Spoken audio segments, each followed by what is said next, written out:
Video शुरू होने से पहले आप सभी से एक छोटी सी विनती है।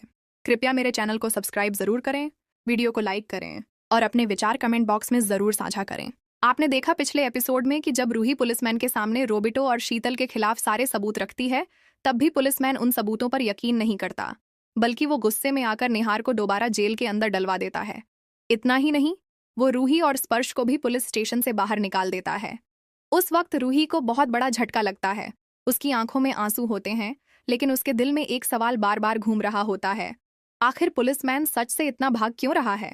पुलिस स्टेशन से बाहर आते ही रूही स्पर्श से कहती है कि उसे पूरा शक है कि पुलिसमैन किसी के साथ मिला हुआ है, वरना इतने पक्के सबूतों के बावजूद वो निहार को जेल में क्यों डालता। स्पर्श पहले तो उसे शांत करने की कोशिश करता है, लेकिन रूही का दिमाग अब पूरी तरह सच जानने के लिए तैयार हो चुका होता है। वो फैसला करती है कि अब पुलिसमैन की हर हरकत पर नजर रखी जाएगी। अगले दिन से ही रूही चुपचाप पुलिसमैन का पीछा करना शुरू कर देती है। वो दूर खड़ी होकर उसकी गतिविधियों को नोटिस करती है। एक दिन अचानक पुलिसमैन जल्दी जल्दी स्टेशन से बाहर निकलता है और अपनी गाड़ी में बैठकर कहीं चला जाता है। रूही को कुछ गड़बड़ लगती है। वो तुरंत स्पर्श को फोन करती है और उसे अपने पास बुलाती है। दोनों मिलकर तय करते हैं कि आज सच्चाई सामने लाकर ही रहेंगे। दोनों बाइक से पुलिसमैन की गाड़ी का पीछा करते हैं।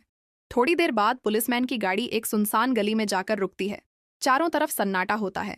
स्ट्रीट लाइट की हल्की रोशनी में एक नकाबपोश औरत बाहर आती है। वो इधर उधर देखकर सीधे पुलिसमैन के पास जाती है। दोनों आपस में कुछ सीक्रेट बातें करने लगते हैं। दूर खड़े रूही और स्पर्श ये सब देखकर हैरान रह जाते हैं।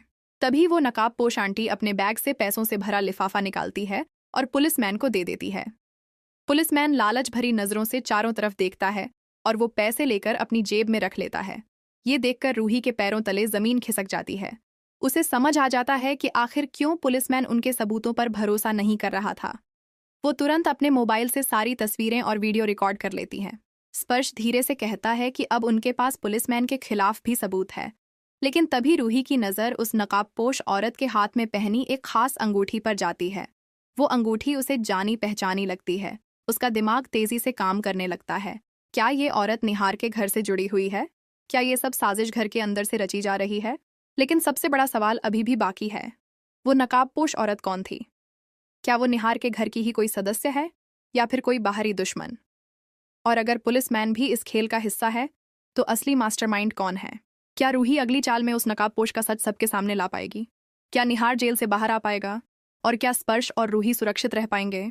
अगर आप इसका अगला पार्ट भी देखना चाहते हैं और जानना चाहते हैं कि वो नकाबपोश कौन था, लड़की या लड़का, और निहार के घर के बाहर कौन इस साजिश को चला रहा है, तो हमारे चैनल को सब्सक्राइब करें, वीडियो को लाइक करें और कमेंट ज़रूर।